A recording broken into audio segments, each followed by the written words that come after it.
So Lot takes his daughters and they journey to another city, but it takes a couple of days to get there. So Lot's family needs to take refuge in a cave. And it's there in that cave where Lot's daughters, being the good, ritually abused cult member daughters that they are, decide to get their father drunk and then have incest with him. And so the Bible says that Lot's daughters get Lot drunk for 2 consecutive days. And then they both have sex with Lot in that cave. And then both his daughters get pregnant. So these are the type of people who are protected by the lords of the coven. And the town of Sodom, that would not accept the cult as the authority, were attacked by these priests and their town was destroyed. So in Genesis chapter 20, the story picks up with Abraham, who was also journeying to another city, the same as Lot. And in this foreign land, Abraham again pimps out his wife to a local king, who then returns her when he is pressured by forces who have, I quote, caused this king a lot of fear and brought a great sin upon his people. So this is the way Abraham's coven gets into wealthy and established houses, by sending in their whores of wives to act as prostitutes. And once she is in their house, she is able to take control of the house by drugging the people, poisoning their wells, hurting their kids, and of course, using her demonic alien powers against them. And it says their victims were very much afraid and said, "What have you done to us? You brought on my kingdom a great sin," or a great curse. So if you're not into inbreeding and ritual sacrifice the way Abraham and Lot's family is, then the demons or the Greys have ways to turn your life into an absolute hell. So this is the way that Abraham has gotten rich. He sends in his witch of a wife into the local rich guy's house. She puts a curse on them, and then they either pay Abraham to get the curse off, or the cult just moves in and takes over the whole estate, because their victims end up going crazy and running off, or putting themselves in situations where the coven takes control of them or simply sacrifices them. And this is exactly what the military cult is doing now in America.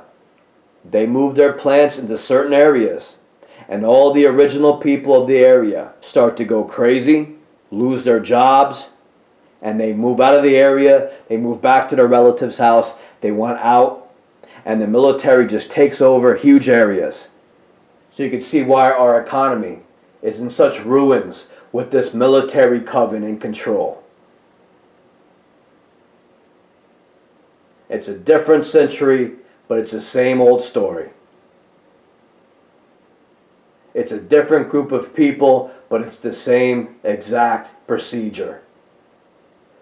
So Sarah, whatever the hell her name is, comes back from being a prostitute, pregnant with Abraham's famous son Isaac. And this is kind of a big deal because Abraham is an old man now, and he's been asking God for a long time for a heir. And this is Abraham's first son from his real wife, Sarai the whore. So Abraham has waited a long time for a son to be born, and then he's finally blessed with this boy. And the coven waits till the boy's around, I would say, 12 years old. And then they command Abraham to kill his boy. So Abraham quickly complies, and he sharpens his knife, and he gets some wood together to light his son on fire with. Then he goes up to the area of the sacrifice with other cult members. And Abraham traumatizes his son, who asks, "Dad, where is the lamb that we will sacrifice?" And Abraham says, "The Lord will provide." Then he proceeds to tie his son to the firewood, raises his knife up over his head to stab the boy. And then the coven says, all right, since you've shown us that you actually would kill and burn your son, like we told you to, you really don't have to after all, because we know we got you. Pretty good. You waited your whole life for a boy, and when you finally get one, we tell you to hack him up and you'll do it. You're a good piece of shit, Abraham. You don't have to do it. We know that you're going to raise your son up to be just like you. So that's what the children of Abraham's house had to endure. At 8 years old, your dad will grab your genitals and mutilate them. And if your dad really loved you, he would march you out into the woods, make a fire pit, then tie you up on the wood and get ready to sacrifice you and light you on fire. But then he'll let you go at the very last moment. Or in other words, it was some old-fashioned, trauma-based mind control and ritual abuse. So because of all of this, Isaac grows up to be a freak, just like his father. And when Isaac gets old enough to get married, Abraham tells him, you just can't take a wife from the nearby people, because they can't find out what we're into. Penis mutilations and child sacrifice. So Abraham has to send one of his slaves back to the land of their inbred kin to basically buy a wife for Isaac and to bring her back to the land of Canaan, because they didn't want the locals to find out what type of village Abraham was running when one of their daughters marries Isaac. So he has to go back to their incest community and find a suitable wife that knows how to keep her mouth shut about the internal affairs of the coven. In other words, the national security of that day. So Abraham's servant goes back to their incest community and sees Rebekah. And Rebekah is actually Abraham's great niece. She is his brother's granddaughter. So this is a suitable wife for Isaac. So Isaac marries his second cousin and then goes on to pimp her out to some locals, because in chapter 26, Isaac is doing the exact same thing as his dad, traveling to a far place that he wanted to cheat and steal from, and telling the local rich guy that his wife Rebekah is really his sister and she's available. And you know how the rest of the scam goes?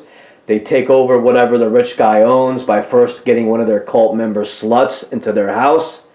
Then the cult member slut has access to kill off whatever member of the family they don't like with poison or whatever way they want to do it. And then Isaac reappears to take over the estate and runs off with everything they got, with his inbred sister wife following behind.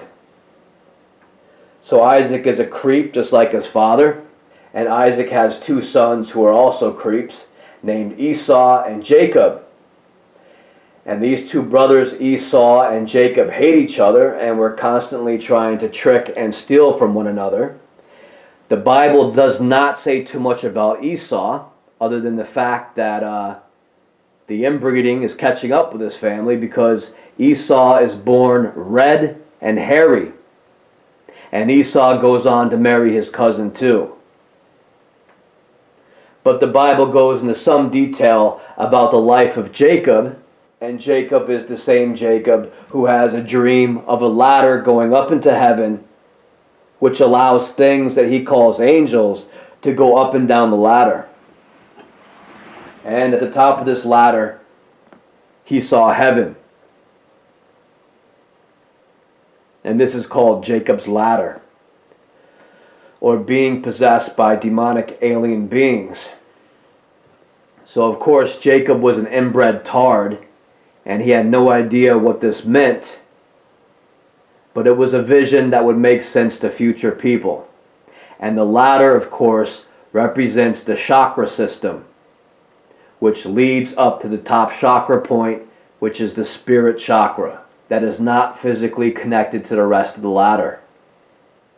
So just like Isaac, Isaac's son, Jacob, is commanded by his mom, Rebekah the witch whore, not to marry one of the local women because they don't want the locals knowing what their family does in secret. Because ritual abuse and satanic practices don't go over well with the locals, and the locals end up rising up against them and running them out of town. So Jacob is ordered by his family to go back to their family's homeland, back to their incest community, to again find a wife from his kinfolk. So Jacob goes to stay with his uncle Laban. And Uncle Laban is his mother's brother. And Jacob thinks his first cousin Rachel is pretty hot. So Jacob stays with his fellow incest bunch and decides to work for his uncle Laban for a period of years in exchange for being allowed to marry his cousins Rachel and Leah. So Jacob begins fathering offspring with both of his cousins, and then with a few of the slave girls too. That way, when all the children grow up, they could all have incest with each other. So Jacob stays on at Uncle Laban's incest ranch, tending the livestock, and sooner or later, after about 15 or 20 years, Jacob and Uncle Laban get sick of each other, and Jacob wants to leave. So he takes all of his uncle's livestock and tells his wives Rachel and Leah, go round up our kids and also steal whatever you can from your father Laban, which were these religious idols. And then they would all run back into the land of Canaan. So back in Canaan, Jacob builds a house and some stables, and his children are now grown. And of course in Canaan, the nearby towns are regular places with regular people. So when one of his daughters named Dinah ends up sleeping with a regular guy, I quote the Bible, this humbles her. Or in other words, Dinah likes these regular folks a little too much. And this enrages Jacob and his inbred Satanist cult, who then decide to rape, murder, and pillage the local town where this man is from. So Jacob's sons murder the local townsfolks, they steal their belongings, and then they pack up and run off again with all their plunders and set up a new camp somewhere else where the Lord appears. And he says, Jacob, since you are doing so well with all this inbreeding and cheating and stealing and killing, you now have to change your name, and your new name will be Israel. So he had to get a new identity because he was cheating and killing and stealing from everybody in the area. And when he did that in Canaan, the news would spread to other normal people. So he had to get out of town and change his name to Israel. So the last story in the book of Genesis is the story of Jacob's son, Joseph. So Jacob had like 12 sons, and the youngest one was named Joseph. And there was always a lot of ego and hate and cheating among the inbred Satanists. Since Joseph liked to talk about his egotistical dreams to his older brothers, they decide to beat him up and then kill him by throwing him into a pit. Then at the last moment, they decide to sell him to slave traders headed toward Egypt. So maybe this is where Egypt got all of their Hebrew slaves, from people like Jacob's incest farm, who would beat up and then sell their little brothers into slavery. So in Egypt, Joseph is first a slave. Next, he's a prisoner. Then he becomes a dignitary working for a pharaoh. And he does this by interpreting dreams and warning the pharaoh that there would be a famine for 7 years. So Joseph goes on to be the governor in charge of food ration storage. And then, due to this famine, his brothers come into Egypt to buy grain. And Joseph, being the governor, recognizes them and imprisons them to play a trick on them in order to get them to remember what they did to him when he was a boy. At the end of the story, he tells his brothers who he is, and Joseph actually realizes that some good did come out of it because he was able to save people's lives from this famine.